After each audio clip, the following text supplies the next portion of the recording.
Good afternoon, everyone, and thank you for joining us. My name is Io Barley, and I'm the Managing Director and EDI Practitioner at Bakary Barley. For those of you that don't know us, we are an organisation that supports people within companies to develop EDI strategies to bring about change and to promote equity and to support people. We do education programmes and strategy development support, but we also do this video podcast, so it's really great to see you here over your lunch break. We're really grateful to have you joining us today. What we do within these sessions is essentially bring expert EDI practitioners to share their views and their experiences of doing this work within organisations, to really share practice and to give people in the wider community an opportunity to ask questions about what they could do differently. So we really hope you enjoy today's session. Today's session is our way of marking Black History Month. The session is focused on a topic which is really close to my heart, which is really focusing on Black history, but also looking at Black futures and how the history has actually played a role in what we see today in terms of the disparities that particularly Black people and people of colour face within the workforce, but also within wider sectors such as health, criminal justice and education. So it should be a really, really interesting topic. We're really pleased to have our host, Natalie Denny, join us again today to take the helm in terms of asking questions to our special guest speaker. For those who don't know Natalie, she is an award-winning woman from Merseyside. She is the driving force behind Skywriters. She's an activist and a writer, and she's also the chair of the Merseyside Period Project and co-founder of a really fantastic initiative that supports Black women and women of colour to make a difference within their local communities. And that initiative is called the Goddess Projects, which is how I met Natalie. So I am forever grateful to her for setting up that initiative. It's really impactful and has brought a lot of people together. So without further ado, I'm going to pass across to Natalie, who will take you through today's session. Thanks again for joining us.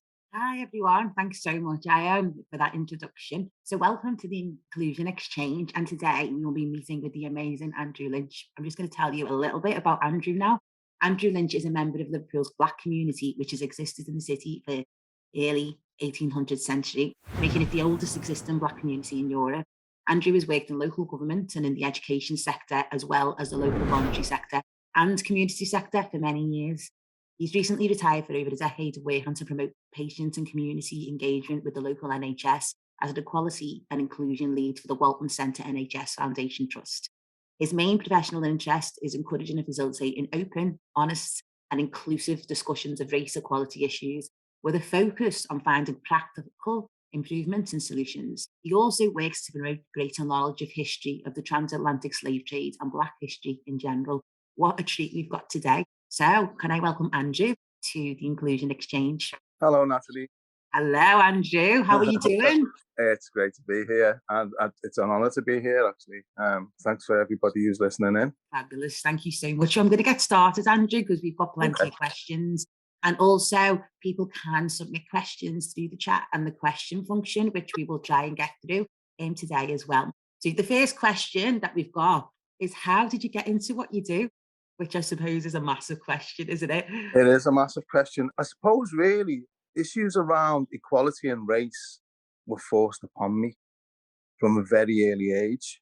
Before I went to school, I had no idea about race, that it even existed in people's minds. So it was basically as soon as I went out into public, into school, I learned really quickly that I was Black, and that was not supposed to be a good thing. And I was also called a number of different things. People, struggling to understand or to put me in some sort of a box where I fitted. So issues around race were always apparent to me, as I say, since about the age of 5 or so. And it was also really clear, really quickly, some people didn't like me because of the colour of my skin. So that was just part of my life, if you like. Now, the question about really, well, what do you do about it? Why do you become active? Why do you actively learn about this? And why do you talk to people about it? That's slightly different, really, in terms of it's more broader, because generally quite a political person and I'm very interested in education as well. And fortunately for me, my father was an active trade unionist, very politically active. in the Communist Party and the Labour movement in general, and also a great Black historian. So it's part of the family, so to set up as well, to be politically aware and socially aware. Then, through the educational system, I realised that my attainment wasn't great, but I was clearly had ability. And it wasn't just about me either. It was about the other Black kids around me, their attainment not being great. And there was a reason for that. It's because there was not put expectations of us. So if you like, it's very clear from a very early stage that there are social problems which affected me directly and the people around me very directly. And it gives you a choice then, really. Do you sit back and accept it, or do you want to do something about it? And especially if you see other people in your family and your community doing things about it, then it becomes really easy to get involved and to want to do something yourself.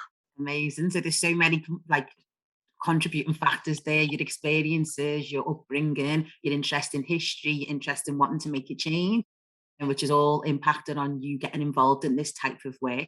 And I think what you said about it being forced on you was quite poignant, because I'm an EDI consultant, and I think to myself sometimes, would I have got involved in something like this if it wasn't so sort of integral to my everyday existence? Because some of the stuff that you do as a consultant or looking at equity, is that you pull apart and remove the curtain to some of the practices that are happening, which are really unfair towards people from the global majority.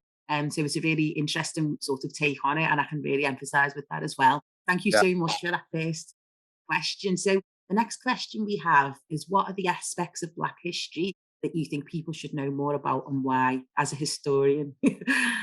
Okay. In terms of the aspects of Black history, I think we should dial it back just a little bit and just say Black history itself, the whole thing is something that people should know about, not just Black people, but everybody, because Black history is, when you look at it, it's world history. The opening up of the world to travel, to commerce, to migration between the old world, which is obviously, Asia, Africa, etc., Europe, and the new world, the Americas. That is the story. That is Black history. Africa was centrally involved in that. So you can't really tell the true history of the world without taking into account fully the role of Black history within that. So it's a bit of an artificial divide, if you like, but there's a reason for that artificial divide. And the reason for that is because Black history was purposely ignored and denied over hundreds of years. Famous philosophers are well known to have said that there's no such thing as Black history, likes of Hegel, Kant, etc., David Hume. So there's been an active effort to wipe out and leave a blank space where the history of Black people should be and where it was, and replace that with a non-history, a vision of Black people as always being the same, always living in little villages in Africa and not doing much else except becoming victims. That's about it, really. Yeah, I think it's really important, because I think back to when I learned about the very little of Black history that I learned in school. And it was often, you learn about the slave trade, and you'd learn about Martin Luther King, and, possibly a bit of Rosa Parks in there. Or it felt like we were purposely kept away from, the colonization, atrocities of an empire, just about local Black historians. It took and history, or figures. It took me until I was an adult to learn about so many different things, like, who Olive Morris was, for example, or about sort of, the Bristol bus boycott. And these things that happened in our country, they happened the same time with the Bristol bus boycott, happened the same time as, Martin Luther King and the civil rights movement in America, but it was never really highlighted, even though that was such a, an important part, of our history. And there's so many different things that have happened, even to this day, in terms of the Windrush generation, and then what happened to them a couple of years ago, and then what happened to them originally. And there's so many things that give you a better understanding of, your own history, your ancestry, but also, a lot to do with the formation of a country, such as the one that we live in. Absolutely. The formation of this country can't really be told in any accurate or honest way without fully involving the story of slavery and colonization and the continued exploitation of what used to be called the third world, developing countries.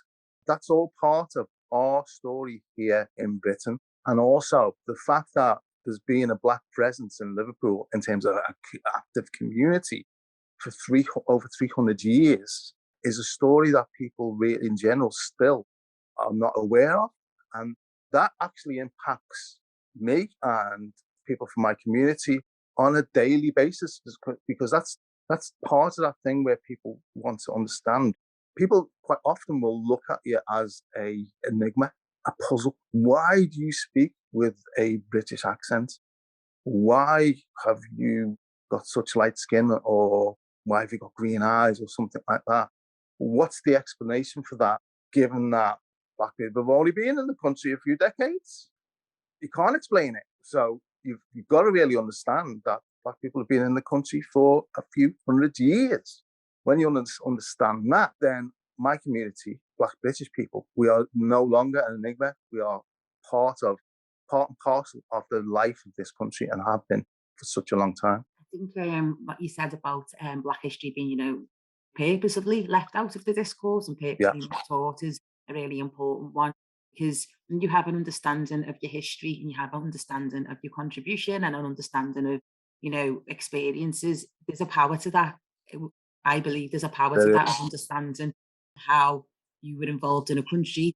I think the idea that, black people have come here and it was for their own goods, and, all of these like really quite racist tropes, which people will sort of say is covert racism, but it's quite in your face for someone who's lived through, that experience. And I always remember going to a school, and it was of a full school teaching day, and we were doing, so I'm a consultant for the Anti-Walk Foundation, and I've wrote a few of them programs and done some of that delivery. And we were training some teachers, and we done like a timeline of, some important things that had happened in British history, but black British history, and things were in there, like the things I mentioned before, the Bristol bus boycott, the Mangrove 9, Olive Morris, so many different things that had happened. And not one of the teachers in that room knew anything about the Bristol bus boycott. They'd never heard of the Mangrove 9 before, which was, such a massive turning point for race relations and understanding of institutional racism within this country. So it was really interesting, even the people who were in a position to teach other young people even hadn't had that input, didn't have that knowledge, didn't really know. And sometimes I think you can forget about that when you operate in certain circles, because when the Small Axe films were on, I think maybe last year, we were all talking about them. Everyone that I knew, all the Goddess Projects girls and people, everyone was talking about it. And I was just like, oh yeah, everyone knows about this. And then I was going into other circles and no one had even watched them. And I was like, wow, this is all we could talk about for a few weeks. And I think it's about that understanding about that. People do have a very sort of maybe surface level understanding of what Black history means. And it's only when we unpick that we get deeper into that. I'm doing a project at the moment in partnership with National Museums Liverpool and Curious Minds, and we're delivering sessions to mainly Black young people, because we are working with them around creativity, and we're going to be doing poems, and we're going to be putting a book together which is going to get launched next month at the museum. And the National Museums Liverpool staff came in with objects to do with Black history, and they used a lot to do with resistance, and they talked about sort of objects of resistance and celebration and joy. So there was things like particular cloths or carnival headgear or special instruments that were from a certain part of Africa. And I think when we talk about history, sometimes we can tend to, because there has been a lot of strife and pain and bloodshed, it's about the element of resistance for me as well, to show that regardless of what happens, we persevered and we're still here. Should we have had to? No. But there's so much joy, light, and something to celebrate in Black history as well. Absolutely, and the contributions that we've made. Of course, there is a story about struggle. Particularly, there's an African story about struggle within Africa for independence and survival, etc. But within the Black diaspora, there's so many different stories about struggle. But there are also stories about contribution. There are stories about people thriving and getting on against the odds. Communities thriving and getting on against the odds and achieving things. And that's all important, because I think one of the things that Black people face is a challenge to their legitimacy in terms of their existence and their presence. And that is a constant challenge that people have got to face. And it is a psychological barrier to progress. If you know your own legitimacy, you can actually, you know your story, you know your history of your community and your contributions, then you have that legitimacy within you and you are ready to face challenges to it. And it's not a thing which will hold you back. It's something that will propel you forward because you feel a sense of entitlement. It's not a sense of entitlement that you're entitled to something for nothing, but you're entitled for something. You're entitled to be there. You're entitled to make the effort. You're entitled to contribute, and you're entitled to the rewards that come from that. Yeah, that's one of the big impacts of knowing your history. Yeah, I feel like clicking and everything. I think that's such an important point. I was reading up recently. There was a discussion on Twitter about imposter syndrome, and it was talking about it specifically in relation to Black women. And someone said was like, "Well, no, I don't think it's imposter syndrome because within workplaces or within just society in general, this idea of legitimacy about Black people facing that on a daily basis. They were saying about how that can sort of grind people down and make people second guess. And then because people have always, since I was a kid, I've always told that I've had to be thrice times better than everyone else in order to get where I needed, which, there's an element of truth in that, but it also can be really damaging to sort of the mental health of Black people because they're always having to go above and beyond to actually just get a seat at the table or to, break the table down and build their own. And it was talking about how imposter syndrome, that person said that I don't use that anymore because I know that it isn't. Part of it can be racial gaslighting. Part of it can be, the question of legitimacy. Part of it can be the fact that I'm working really hard, but I'm not seen in the same way as my white counterparts. And it really struck a chord with me about this idea of how we are entitled. And I agree with in the way that you've described entitled to, it's about equity, isn't it? It's about, equality, it's about inclusion and diversity, and about it being everyone getting the opportunity to, reap the rewards of the hard work. That's it. And so in order to do that, this is a competitive society. It clearly is. It's not a meritocracy. I wish it was, but it's not in so many different ways. So you do need to have a drive within you and a confidence within you, which comes from your community and knowing your background and what you're about.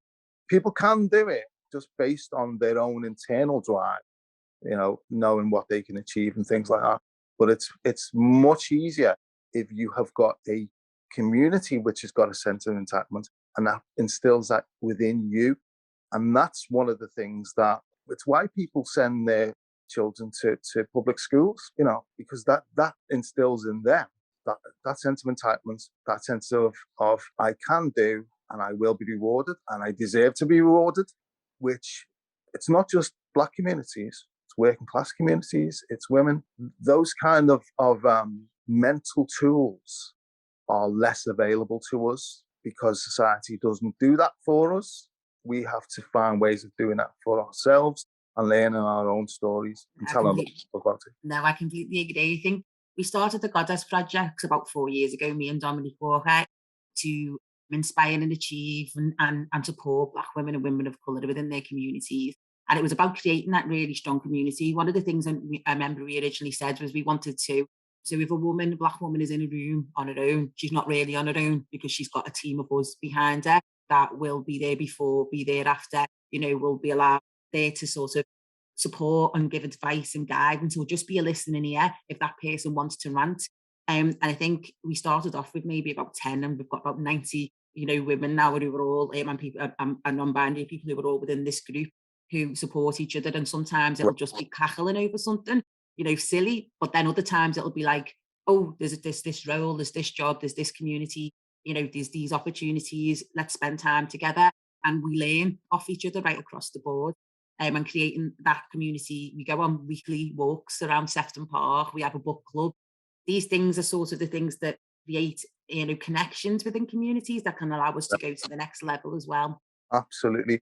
I think another thing in terms of the utility of Black history is it connects you to Africa again, as for Black people. Again, not just the denial of African history has taken place, but also a denial of the worth of Africa and the culture of Africa and the worth of that. when you start looking to Black history and you get into some understanding of African culture, you'll realize that in African culture, your ancestors do not forget you. Your ancestors have a care for you. Your community is not limited to those who are around you alive today. Your community goes back thousands of years, and you can draw on that strength as well. That's why it's so important, not just for Black people, not just to reconnect with their history, but to reconnect with African culture as well. Not to say that African culture is, for people in diaspora, wholesale their culture, but there are aspects of African culture that definitely are available to them to actually use to further themselves in so many different ways and to resist the racist, and I take no bones about saying this, the racist, hostile environment that we face in Western countries, not just Britain, America, etc., etc. People of African descent, no matter what the shade of their skin, are stigmatized because of their African descent. And it should be opposite way round for people of African descent. We should be extremely proud of our history and our heritage. And that's one of the key things we can do to help ourselves. Amazing. I completely agree. Oh, thank you so much for that. I think that's such an important point about connection. And I think when you do have communities of Black people and people who are mixed race and are not sure about their heritage, I think that's so important about reconnecting with their heritage and really understanding who they are as people. You know, there's always that old saying about knowing where you're coming from to knowing where you're going, and having them foundational beliefs in yourself, which is really important. So the next question, Andrew, is how do you think the past has influenced the current structural challenges we see Black people face in the UK? I think we've touched upon that a little bit with your last comment. So we're talking about criminal justice, employment and health, etc. Again, obviously, the whole structure that we've got in terms of the developed society that we've got is highly dependent on actually what happened. What happened was Europeans, we didn't even call themselves Europeans back in the day, they called themselves Christians. Christians went to Africa and exploited Africans for their labor. They went to the Americas and murdered millions of people, massive genocide, and took their land to produce goods. It was the African labor that was used to produce those goods. And all the economic structures and wealth that generated, and also cultural structures, cultural wealth, institutions, hospitals, universities, etc., etc. All that wealth was built very much on the wealth generated by exploiting other people's lands and other people's labor. We've got to really understand that and understand the explanations given for that to understand where we are today in terms of that, why it's so bad for Black people. Because the explanation for that was not given as simple an opportunity to exploit people and get rich. People did it. The explanation for that was that some people are not as good as other people, and that's based on the skin color. And that's where racism comes from. It's initially a legitimization of bad behavior, murderous behavior, and then it's a legitimization of the riches that were obtained from that behavior. And obviously, to damn the people who you've exploited makes it easier on your own conscience. But it also becomes, and it did become, an explanation of why this happened. It happened because in the old racist explanation, which is not so old because a lot of people still kind of believe it, is that it's our fault. People are not equal. They're not born equal, born on different levels, and they get what they deserve based on their capacities and their intrinsic worth, which is different. And basically, the sign of that difference is the color of your skin. And that's basically what racism is about. And it explains, it doesn't just legitimize, it explains why people are on top. They're on top because they're better. No conscience to deal with around that. It's an explanation in itself. It's clearly not true. So Black history is part of the unpicking of all that. The outcome of all that is massive inequality. Massive inequality, and that needs to be explained, as I say. And the explanation is, the old explanation is, it's because People are unequal because some better than others. That's it. And that's why some people suffer. Some people don't get access to the goods of society, and other people do. We've got to really resist that. And the only really good way to resist that is to actually look at historically actually what happened, who did what to whom. And when you see who did what to whom and how they did that and how that was achieved, racism just goes out of the picture. You don't need to talk about race at all. It's not an explanation. What the explanation is ex-people from Liverpool went to Africa, met ex-people in Africa and had discussions about buying other people. That's the kind of thing that happened. It's not about any kind of natural antipathy for other people because of the colour of the skin. That's just nonsense. I think that is really important to start at the beginning. And like about that first step in sort of taking someone's power or making people, more amenable to what you're doing is to dehumanize the target and to make out that they aren't as intelligent, aren't the same as us, are more, similar to the way we would treat animals. And I remember reading when we was doing some reading around history about how on certain sort of like plantations or work sites, the black and the white were sort of sitting together and had more in common with each other from a class angle. And the sort of divide was this idea of speaking to the white workers and saying, well, you're better than them, and then utilising the white workers to be on their side. And I think you see a lot of this divide and conquer in, politics today about how instead sort of uniting from that perspective and understanding how we've got more in common with people, locally in our communities. It's this idea of us and them and divide and conquer. And if you think you're better than that person, or if we bring it to some of the, the terrible things that are said about immigrants to this country in the modern day, about, taking jobs and things like that, if you can blame the fella next door or the woman down the street rather than actually the powers that be who make these inequalities, then it keeps you busy. Not willing to actually bring it to the people who are responsible, and it keeps you away from seats of power and keeps you where you are, maintaining the status quo. Absolutely. Divide and conquer has been traditionally used to keep people down. And it's very noticeable that Martin Luther King, for example, was murdered at the precise time when he never stopped talking about civil rights, but when he really started to talk about economic rights and broadening it out to looking at inequality in terms of class. When you start to do that, you become very dangerous to the power structures, because you're breaking down that divide and conquer. And that's when he was murdered. That may be a coincidence, but it's really funny. Another coincidence, possibly, is that Malcolm X, the same thing happened to him at the same time, the same way. When Malcolm X was racist, he was fighting racism with racism. That's his black separatism and stuff like that.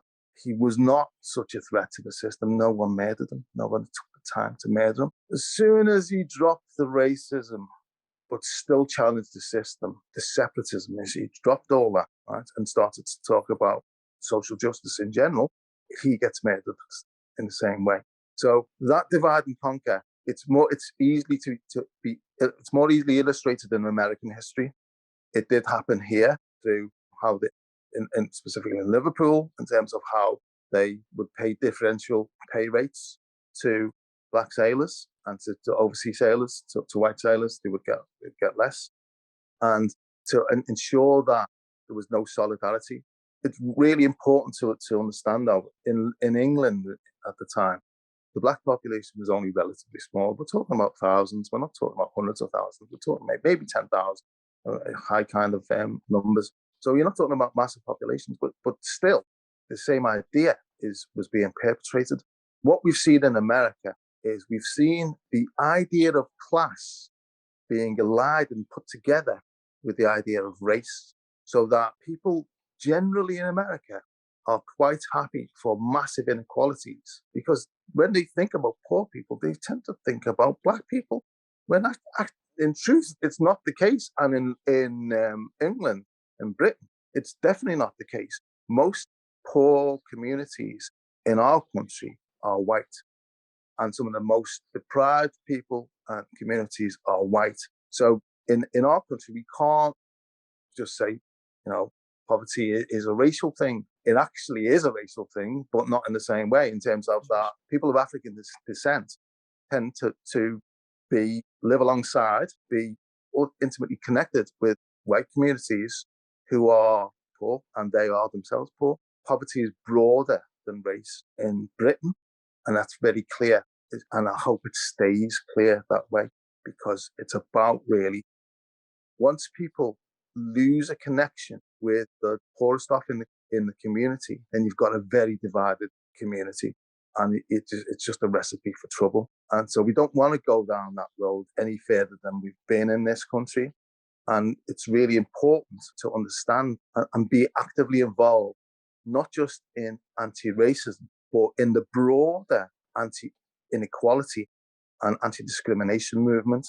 So that's on all protected characteristics, and also in terms of those people who are economically excluded. And that is not so easy to do, because you've got to start looking at specific groups. I'll give you an example. You could just call all people of colour BAME or whatever you want to, right? And if you're trying to actually do something actively positive, and start monitoring how people get on. But if you do that, you'll find that you can actually tick your box. And this is an NHS thing from my experience. You can tick your box in terms of diversity by saying we've got X amount of BAME people, right, or BME people, whatever, at a certain level within the organisation, and we fulfilled our targets, or we're getting towards our targets on that. But when you break it down and you look at it, how many of those people are African descent, Black, British, whatever? No. That's typical no. Yeah. Many of them may well be Asian, and this is not a racist point, right? Because it's good that Asian people are getting ahead, right? They're not getting ahead in the numbers that they should. And so it's good, it's a positive thing. But ticking a box on diversity by filling it with people who come from a very well-developed country, who are very highly educated and kind of cherry-picked, if you like, from the top echelons from that community, is going to do nothing for Black people. Yeah. It does nothing for Black people, and we've got to be honest about that. So what we've got to do is we've got to ensure that we know what we're doing, and when we're actually asking people to define themselves and we're defining people, get that correct. Because Black British people from my community that have been here for hundreds of years are not doing well at all in terms of progress within the society. We may not be on the very bottom, but we're not very far from it. Yeah, I think locally the figures aren't great either. I know that Matchstick Creative done a report, and the Liverpool Race Equality Group done a report, and I was really surprised at the horrific numbers for Liverpool in terms of employment, in terms of jobs and opportunities, in terms of healthcare. So there's issues that we can see quite stark that are not being addressed.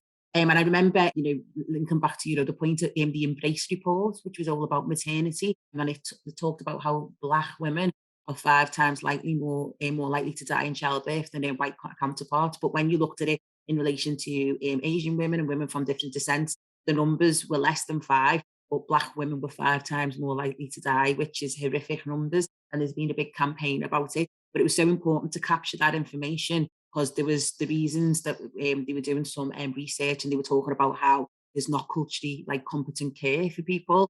Yeah. People were assuming that the Black women were over exaggerating when they were talking about the pain. They weren't listening to them. There was stuff that they were being ignored. There was loads of things that were really specific to them being Black women and to being seen as maybe aggressive or angry or different, which then had an impact onto their care. So in a situation like that, it is so important for us to ensure that Black people and Black women, especially that maternity experience, are able to have their information recorded, and then the plans put in place to address this maternity issue is specific to Black women, because the things that were impacting on these maternity deaths were specifically to do with the care that they were getting, and they were getting looked upon as Black women as well. That's such a key point, because quite often the easy route and the route that's taken is to put these things down to cultural differences and poor communication because of cultural differences. You've got no excuse in terms of black people, because of course some black people have got cultures and stuff like that, but black people have been in this country for hundreds of years. The black people who have got that tradition, that heritage of being here for hundreds of years, are still facing these inequalities. So it's not about accommodating difference from different cultures. It's about race. That's how people are looked at and how people are listened to or not listened to, how people are judged. And that is about racism. So we've got to be clear that in terms of ED&I, when we're talking about these issues, of course, cultural differences and things need to be accommodated, but we could do all of that and we'll still have racism, we'll still have inequality, we'll still have British people, English people who are black, who are disproportionately in the criminal justice system, disproportionately not getting access to services, disproportionately unemployed, disproportionately highly educated, but not getting positions that they should be getting. So racism and inequality has got to be looked at in the face for what it is. And we shouldn't be distracted by those other things we should do, like, good translation services and all that kind of stuff. They should do that, but that's not the solution to the whole problem.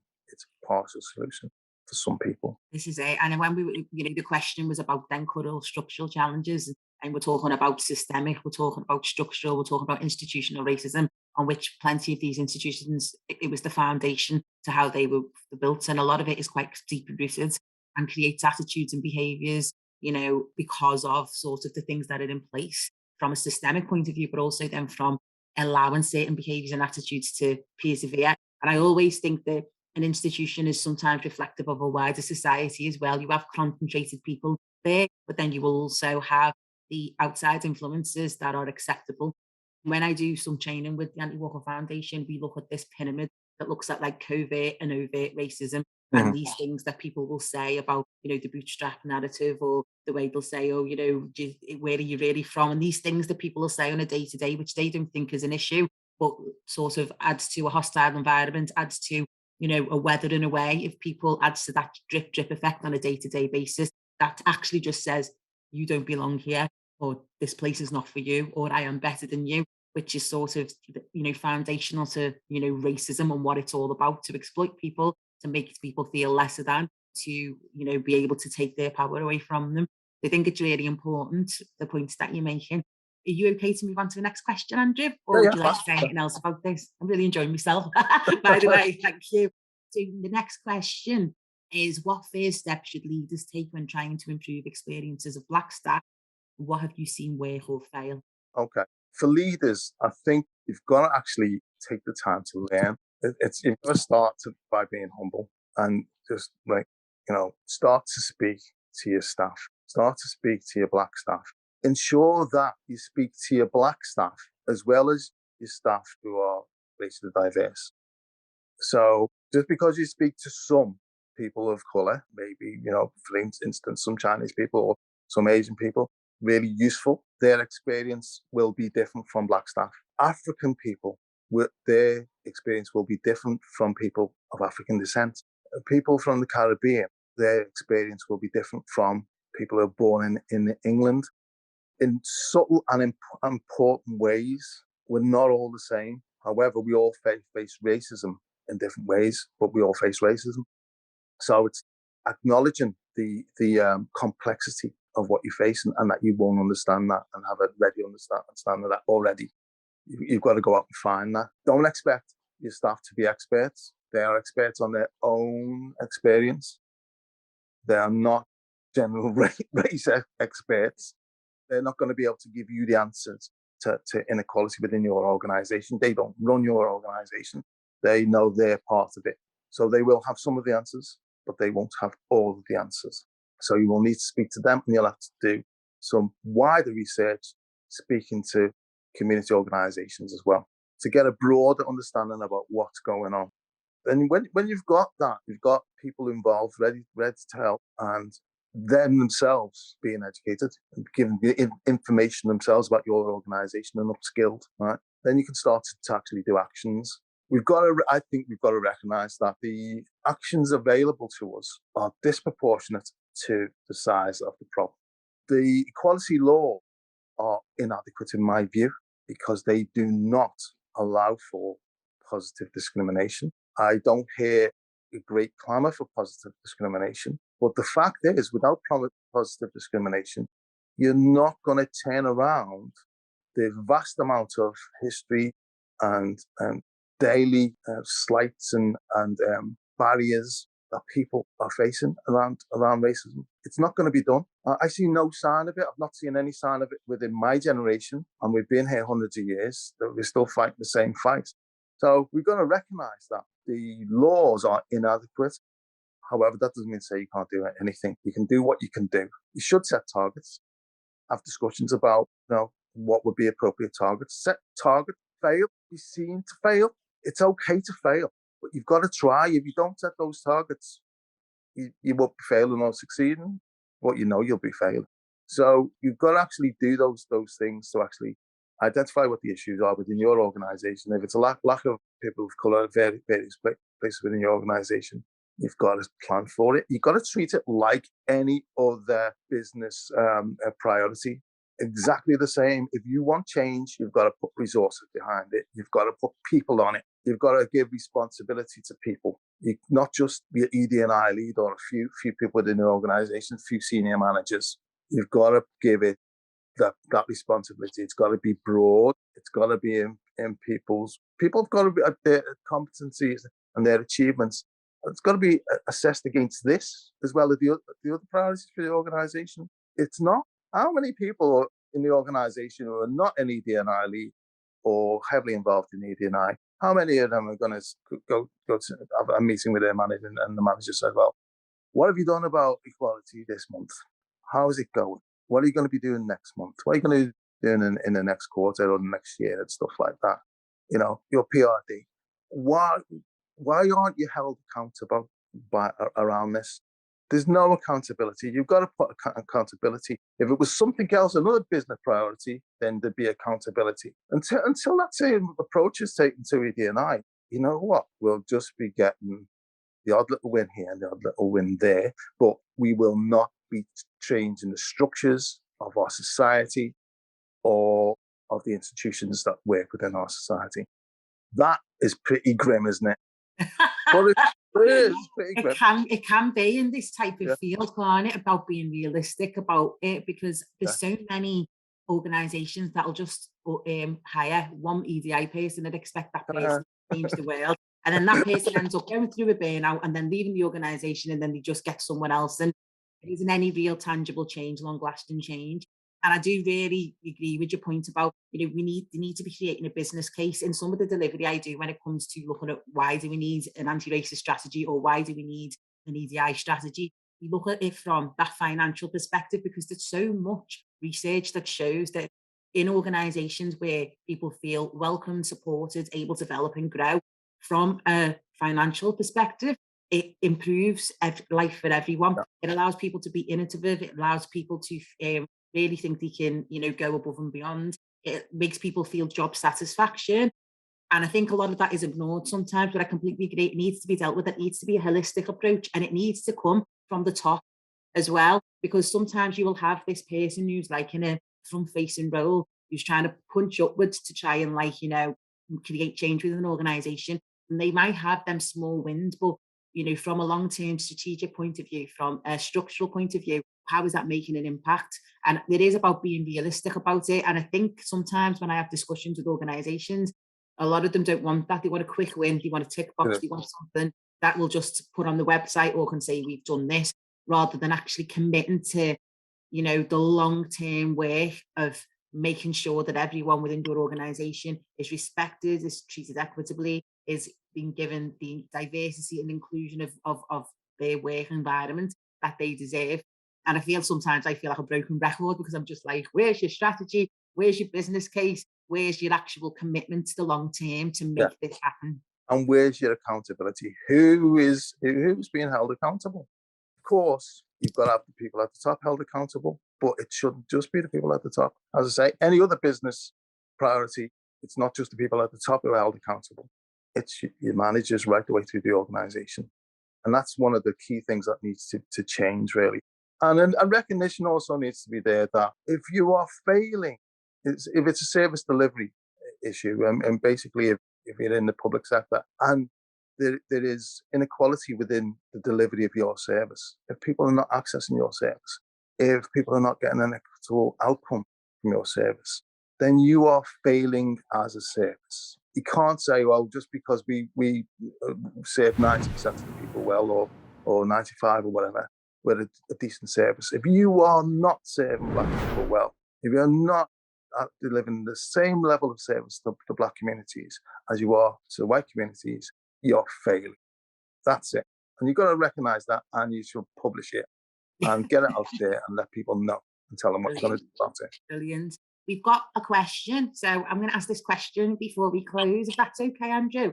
Yeah. So it says, what are your opinions on using the term race? You already mentioned about the colonial roots of the word, how it has no biological basis and creates hierarchies, etc. But it's still used in a way that reinforces that race is real. Arguably, the part of race that is real are the consequences of racism. I would love to hear your thoughts on this if it hasn't already been covered. What a question. Okay. So yeah, you're right. It's used as if it's a biological concept, which has got some validity. We know it's got no validity in terms of biology. It's a political concept. It's a historical concept. It's a social concept. It's a real concept. It got real results, real impact, and real damage. So we've got to speak about it, but understand what we're speaking about. Given the fact that I'm 61 years old, in my education in the 60s and 70s, I was educated in school that race was a real biological thing. I was not educated that it's a political thing, not educated that it was a social thing, historical, none of that. This is biology. And even then it was nonsense. Even then it was way behind the science. We haven't, as a culture, got with the science. And even those of us quite often who do ultimately go, yeah, this is nonsense. Because as a culture, it's still thought of as biology. We still slip into that biological way of thinking. An example of it is I self-identify as Black. People find that quite often puzzling. The community I come from, the majority of us, not all of us, self-identify as Black. When you look at us, we are not biologically the same as Africans. We've got lighter skins in general, and some of us got different coloured eyes and straighter hair and stuff like that, because we biologically are descended from Europeans as well. So the natural thing for white people has been to say, well, use a mixed race. They used to say, well, use a half caste, which is clearly an insult. Mixed race is seen to be sort of more legitimate. It's not seen to be as a political definition. It's seen to be biologically correct, but it's not about biology. Remember that. So why are they calling us mixed race? It's politics. It puts us in a political situation, a social situation, which is different from other Black people. But that's not my lived experience. My lived experience is getting called the M-word. My lived experience is people not thinking I can do things. So being surprised that I'm articulate. That's the kind of lived experience I get, the kind of lived experience that Black people have, the kind of lived experience that my dad, who's much darker than me, whose grandmother was white. They always called me dad Black, but they want to call me mixed race. But my community, most of us call ourselves Black. It was even commented in the 1980s by one of the Dimbleby brothers on the BBC when he was reporting on Liverpool. He said, most of these people, this community, would mostly be by people be described as mixed race, but they all call themselves Black. And that was seen as a puzzle. But it's not a puzzle. It's just recognition that it's basically how you treat it. It's a social definition. It's a political definition. It's not about the biology. That's why you'll get people who are very light-skinned, who some people would think we're white, say, no, I'm not white, I'm Black. It's their lived experience.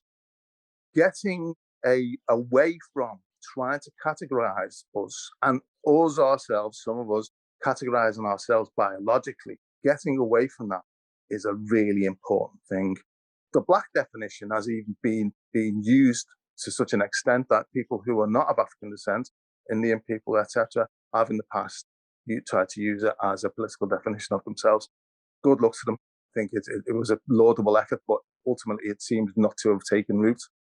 So it's restricted to people of African descent. So for me, understanding that and the paradoxes that other people think that produces is a anti-racist definition. So that's the first thing we really need to do, is we need to actually really get away from this and find strategies to get away from the biological definition of race and understand it in its true sociological, historical, social term that it really is. That frees white people to actually get more involved, because it's about us as people, not just about them as different kind of people, because there's no different kind of people. There's just people. Amazing. Thank you so much, Andrew. I can't believe we're nearly coming to a close now. So I just want to say thank you so much for your fabulous insight today. It's been amazing to be able to talk with you about history, about Black history, and about the future, and also balancing it with, there is some good in parts of it, but then there's also some optimism. There has to be, for us to be on things like this, doesn't there? For us to know Absolutely. that there's and fight for a better world for all of us. I want to thank everyone who has joined us this afternoon as well. I hope you've enjoyed it. I know there is a evaluation for you to fill in. There's links in there for feedback. And also, the next podcast is on the 30th of November, and it's called No Limits, How Organisation and Narrowing the Disability Employment Gap. And I know that there is a link in the chat for you to register. I will be hosting that one, and it will be another fabulous event just like this. Once again, Andrew, thank you so much, and I hope you have a lovely day. It's been a pleasure. Thank you. And I will speak to you all soon. Thanks, everyone.